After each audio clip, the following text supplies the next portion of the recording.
네, 오늘은 기독교 핵심 진리 두 번째 시간, 하나님은 누구신가에 대해서 우리 같이 한번 살펴보도록 하겠습니다. 하나님은 누구신가에 대해서 다루는 이번 강의는 하나님의 본질과 하나님의 속성에 대한 이해를 좀 필요로 하기 때문에 우리가 조금 어려울 수 있지만 그래도 최대한 쉽게 설명하면서 하나님이 누구이신지에 대해서 우리가 믿는 신앙의 대상이 되시는 하나님은 누구신가에 대해서 배울 수 있는 시간이 되을 수 있었으면 좋겠습니다.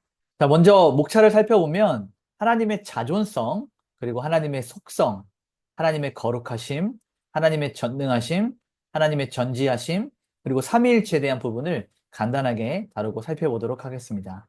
자, 먼저는 우리가 하나님의 자존성에 대해서 함께 살펴보려고 해요. 자존성이라고 하는 것은 스스로 존재하고 계시다라는 겁니다. 그러니까 하나님은 스스로 존재하고 계시는데 존재 이유가 없어요. 자, 사람은 어떠한 목적을 가지고 지음을 받았습니다.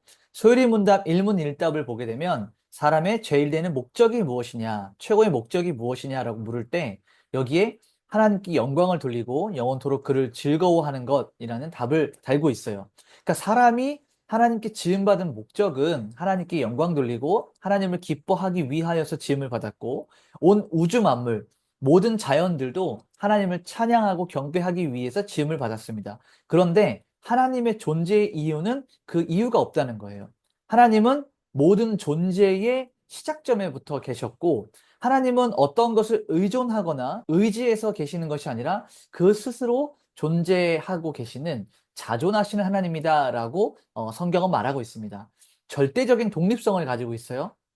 하나님이 지으셨던 모든 피조물과 구별되시는 거예요. 하나님 창조주 하나님과 피조물은 절대적으로 구분이 된다, 구별이 된다라고 하는 것이죠.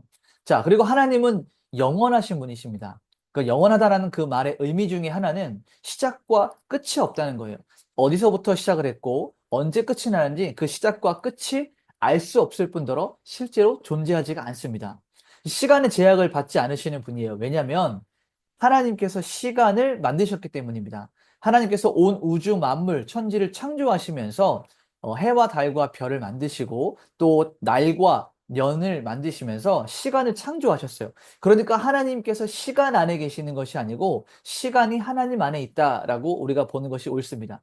그렇기 때문에 우리가 인간적인 문제로 우리의 타이밍, 우리의 때에 맞춰서 일하지 않으시는 하나님을 보면서 답답해할 때가 있고 하나님이 굉장히 우리에게 무관심하다라고 느껴질 때가 있는데 이는 우리의 인간적인 시간을 가지고 하나님을 시간 속에 넣기 때문에 그렇습니다.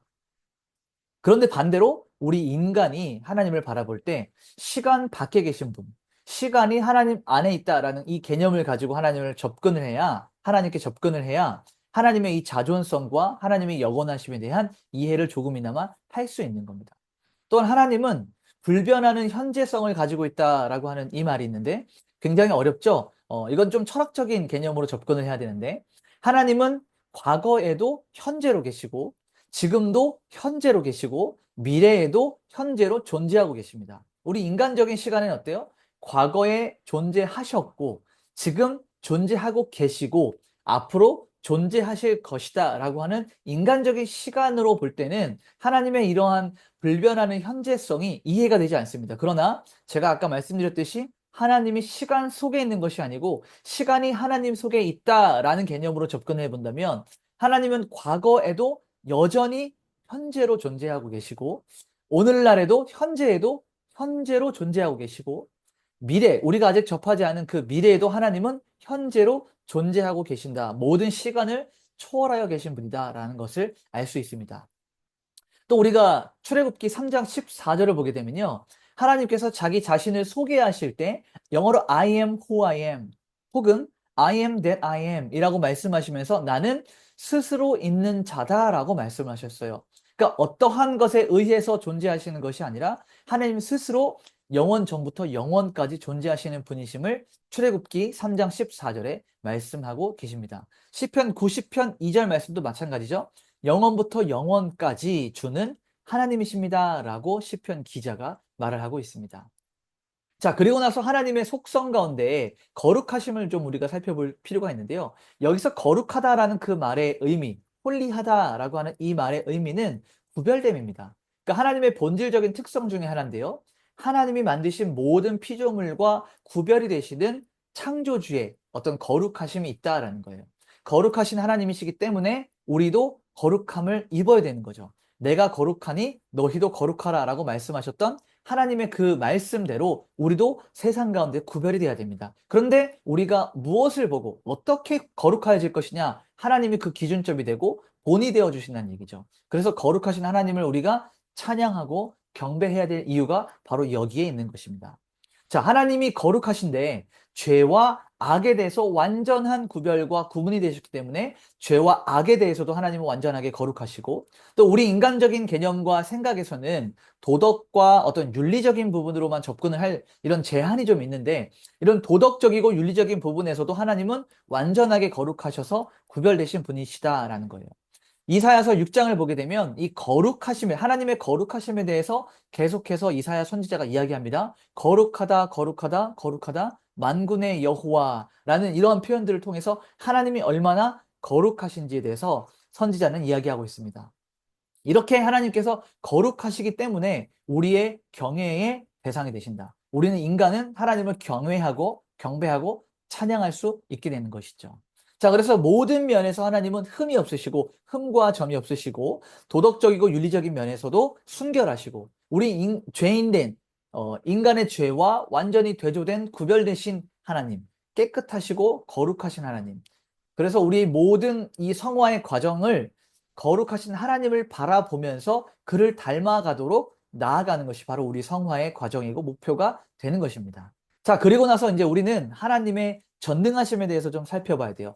하나님의 전능하시다라고 하는 것은 모든 것을 가능케 하시는 분이시다. 모든 것이 가능하시다라고 하는 것이죠. 그러니까 하나님의 능력은 무한한 거예요. 제한적이지 않아요. 우리 인간은 어떠한 일을 할 때 능력이 제한됩니다. 사람이기 때문에 그래요. 그러나 하나님은 영이시기 때문에 모든 것을 가능하게 하시고 모든 것이 가능하십니다. 그러니까 이 말은 다시 말해서 모든 것을 하실 수 있다라는 얘기예요. 하나님이 만드신 자연의 법칙을 초월하는 능력을 가지고 계시고 창조와 섭리의 근거가 되십니다. 그러니까 하나님의 말씀으로 모든 것을 무에서 유로 창조하셨기 때문에 우리가 가끔 이런 생각을 하죠. 하나님이 이러한 일들을 가능할까? 하나님 이것들을 하실 수 있을까? 가능합니다. 왜요? 하나님은 무에서, 아무것도 없는 무에서 유를 창조하신 분이시기 때문에 하나님에게 불가능한 것이 없다라는 얘기입니다. 그래서 이 기적들이 어떤 기적과 이사가 하나님에게만 있다라는 것이고 우리 인간의 한계를 뛰어넘는 놀라운 능력이 하나님에게 있다라는 얘기예요. 자, 예레미야 32장 27절 말씀을 한번 살펴볼까요? 나는 여호와요 모든 육체의 하나님이라 내게 할 수 없는 일이 있겠느냐. 이 말을 다시 반대로 생각하면 나는 모든 것을 할 수 있다라는 말이 됩니다. 그래서 하나님의 하시는 모든 능력은 불가항력적인 그런 뜻이 있는 거예요. 다시 말하면 하나님이 계획하시면 반드시 이루어집니다. 하나님이 말씀하시면 그대로 이루어집니다. 우리가 어디서 이것을 보았죠? 천지 창조를 할 때 보았죠. 그대로 말씀하시니 그대로 되니라 라고 했던 이런 구절들을 보면서 하나님이 창세기에서부터 요한계시록까지 말씀하셨던 모든 부분들이 다 실제로 이루어졌습니다. 그리고 하나님이 계획하시고 준비하셨던 모든 것들은 다 실제로 이루어졌습니다.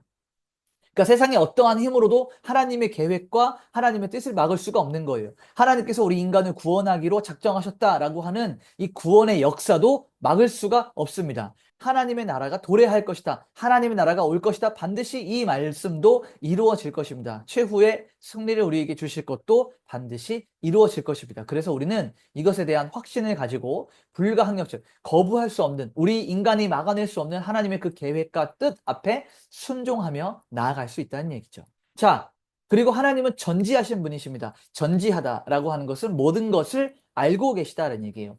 전능하신, 모든 것이 가능하시고 전지하시다, 모든 것을 알고 계십니다. 그래서 우리는 하나님을 전지전능하신 분이다라고 표현을 하죠. 시편 147편 5절 말씀을 한번 볼까요? 우리 주는 위대하시며 능력이 많으시며 그의 지혜가 무궁하시도다. 아멘. 이 말씀은 우리가 잘 알고 있는 찬양이었던 비준비하신 이에 나왔던 가사 중에 하나입니다. 그러니까 하나님의 지혜가 무궁하다라고 하는 것, 모든 것을 아신다는 의미예요. 하나님의 지혜는 제한이 없다, 무한하다라는 것이죠. 우리 인간은 한계가 있죠. 지식의 한계가 있죠. 그래서 아는 것이 아주 적습니다. 그러니까 하나님의 지혜와 인간의 지혜는 분명한 차이가 있는 거예요.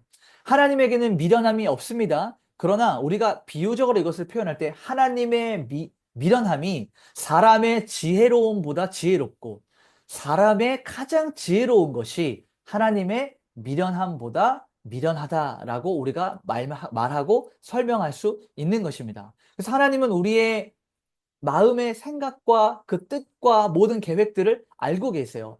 그러니까 우리가 하나님 앞에 감출 수가 없는 거죠. 어떤 생각이나 어떤 마음이나 어떤 계획이나 우리의 모든 것을 알고 계시기 때문에 하나님 앞에 감출 것이 없습니다. 이것은 두려움이 아니라 하나님 앞에 정직하게 나아가고 그가 우리의 모든 것을 아시고 들어주시고 이해해 주시고 받아주실 수 있는 감사함으로 접근을 해야 된다는 말입니다. 자, 하나님의 속성의 또 다른 면을 살펴보면요. 하나님은 무소부재하시고 편재하신다라는 얘기예요. 어느 곳에나 있다라는 그 말입니다. 그래서 하나님은 모든 곳에 계셔서 우리가 그분의 임재를 피할 수 없다. 여러분 성경에 우리가 잘 알고 있는 이 요나라는 사람은 하나님의 임재를 피해서 배의 가장 낮은 곳으로 깊은 곳으로 숨어서 피했습니다. 근데 어떻게 했어요? 하나님은 그곳에서도 요나를 보셨고 그를 부르셔서 밖으로 꺼내시기까지 하나님은 모든 것을 알고 계시고 배 가장 깊은 곳 밑에서도 존재하고 계셨다라는 사실입니다. 여러분 창세기 3장에 아담과 하와가 하나님 앞에 범죄하고 나서 두려움으로 인해서 하나님께 숨었죠. 하나님을 피해서 숨었죠. 그때 하나님은 숨어있는 아담과 하와를 찾아오셔서 내가 어디 있느냐라고 부르시면서 네가 어떻게 하다 이 지경까지 되었느냐라고 사람들을 찾으셨습니다. 우리가 죄를 지었던 상황에서는 우리가 하나님 앞에 두려움이 있을 수 있지만 우리 믿는 성도들 하나님을 아버지로 믿고 모시고 살아가는 우리들에게는 하나님의 무소부재하심과 모든 곳에 편재하심은 우리에게 위로와 안전함의 근거가 된다라는 얘기예요. 그러니까 공간의 제약이 없으신 거예요. 하나님은 아까 앞에서 시간의 제약이 없다라고 말씀을 드렸죠. 그런데 동시에 공간의 제약도 없어요. 그러니까 시간과 공간의 제한을 받지 않으시기 때문에 여러분이 어느 곳에 있든지 온 지구, 우주 만물 가운데 하나님은 동시다발적으로 모든 곳에 현존하고 계시다라고 하는 거예요. 달에도, 별에도, 지구에도, 아프리카에도, 유럽에도, 아시아에도, 미국에도 하나님은 여전히 현재형으로 존재하고 계시다라는 것입니다. 그래서 하나님의 역사가 어느 한 곳에서만이 아니라 동시다발적으로 어떠한 시간에서든지 일어날 수 있다라는 것입니다. 여러분 시편 139편 7절, 8절 말씀을 보게 되면요. 이런 말씀이 기록되어 있어요. 내가 주의 영을 떠나 어디로 가며 주의 앞에서 어디로 피하리이까? 내가 하늘에 올라갈지라도 거기 계시며 스올에 내 자리를 펼지라도 거기 계시나이다. 아멘. 여러분 이 말씀을 잘 살펴보면요. 내가 하나님을 떠나서 어디로 숨을 수 있느냐라는 이 말이에요. 시편 기자의 말이에요. 내가 천국에 가든 스올로 표현되었던 지옥에 있든 어느 곳에든지 하나님을 피해서 숨을 수 있는 곳이 없다라는 것이 이 시편 기자의 말입니다. 그러니까 우리는 하나님 앞에 숨길 수가 없고 숨을 수 없기 때문에 하나님 앞에 정직하게 모든 것을 다 드러내고 그분에게 초점을 맞추고 살아가는 삶을 사는 것이 훨씬 더 지혜로운 삶이고 하나님이 기뻐하시고 원하시는 삶이다라는 것을 알아야 합니다. 자, 그 다음에 우리가 함께 살펴봐야 될 하나님의 속성 중에 하나는 하나님의 불변하심이에요. 자, 말라기 3장 6절 말씀을 보게 되면 하나님께서 나 여호와는 변하지 않는다라고 말씀하시죠. 그러니까 하나님의 가장 중요한 성품 중에 하나가 변하지 않은 이 불변하시는 하나님의 속성이라는 얘기예요. 우리 인간은 어때요? 변합니다. 우리 사람은 흔들려요. 그런데 하나님은 흔들리거나 변하시거나 거짓말하시거나 허언하지는 그런 우리 뻥치는 이런 허풍을 하거나 이런 부분이 없어요. 그가 말씀하시는 것들이 반드시 이루어졌고 그의 약속들은 반드시 성취가 되었고 하나님은 어제나 오늘이나 영원 무궁히 동일하시고 변하지 않으시는 분이기 때문에 이 말의 결과는 뭐예요? 우리가 그분을 절대적으로 신뢰할 만하다, 믿을 만하다라는 얘기예요. 우리가 성경에 보면 그는 미쁘사라는 말이 있어요. 이거 한글로 완전히 한국어로 미쁘다라는 거 하는 이 말은 우리말인데 이것을 표현하면 그 말에 가지고 있는 뜻의 본래적 의미는 뭐냐면 신실하다라는 얘기예요. 신실하다는 말이 뭐예요? 믿을 만하다, 신뢰할 만하다, 변하지 않는다라는 그런 의미를 담고 있죠. 그러니까 하나님은 영원히 동일하신 분이시기 때문에 그가 하시는 약속을 신뢰할 만하고요. 시간이 변해도 아브라함에게, 이삭에게, 야곱에게, 요셉에게 하셨던 그 약속들이 모세와 다윗을 거쳐서 다니엘을 거쳐서 신약 성경의 수많은 사도들 그리고 믿음의 성도들 그리고 오늘날 신앙 생활을 하고 살아가는 우리들에게도 그 약속이 동일하게 적용이 된다는 것이죠. 하나님은 구원하신다라고 말씀하셨다면 구원을 하시고 언약을 맺어주셨으면 그 언약들을 지켜가시고 우리의 앞날과 하나님의 나라와 우리의 영원한 영생을 보장하시고 풀은 마르고 꽃은 시드나 주의 말씀은 변하지 아니하는 말씀의 신뢰를 우리에게 주시고 우리를 영원토록 사랑하시고 우리에게 끊임없이 은혜를 베풀어 주시고 마지막 날에 하나님의 공의대로 심판하실 것과 영원한 하나님의 나라가 도래할 것 이것들을 약속하신 것이 변하지 않는다는 얘기예요. 그렇기 때문에 불변하시는 하나님을 향하여 우리의 믿음도 흔들리지 않고 고정되어야 되며 영원한 소망의 기초를 하나님의 불변하심 속에서 찾을 수 있어야 됩니다. 자, 그리고 삼위일체 하나님에 대해서 우리가 간단하게 좀 살펴봐야 되는데요. 삼위일체 하나님은 삼위라고 하는 것, 여기서 위는 영어로 person입니다. 그래서 인격, 위격을 말하고 있는 건데요. 우리가 성부 하나님, 성자 하나님, 성령 하나님. 자, 삼위 하나님이에요. 근데 성부 하나님은 무엇을 하셨냐? 창조주였습니다. 온 우주 만물을 만드셨고 우리 구원에 대한 것을 계획하셨던 창조주, 구원의 계획자, 구원의 창조주 성부 하나님이십니다. 그럼 성자 하나님, 우리가 알고 있는 예수 그리스도는 어떠한 일들을 하셨냐? 말씀이 육신이 되어서 이 땅에 오셨고 성육신하셔서 그리스도, 예수 그리스도로 이 땅을 살아내시며 성부 하나님이셨던 하나님 아버지가 계획하셨던 그 구원을 자신의 몸으로 실제로 이루셨던 십자가에서 죽으심으로 구원을 이루셨던 구원의 실행자 되시는 구원자였습니다.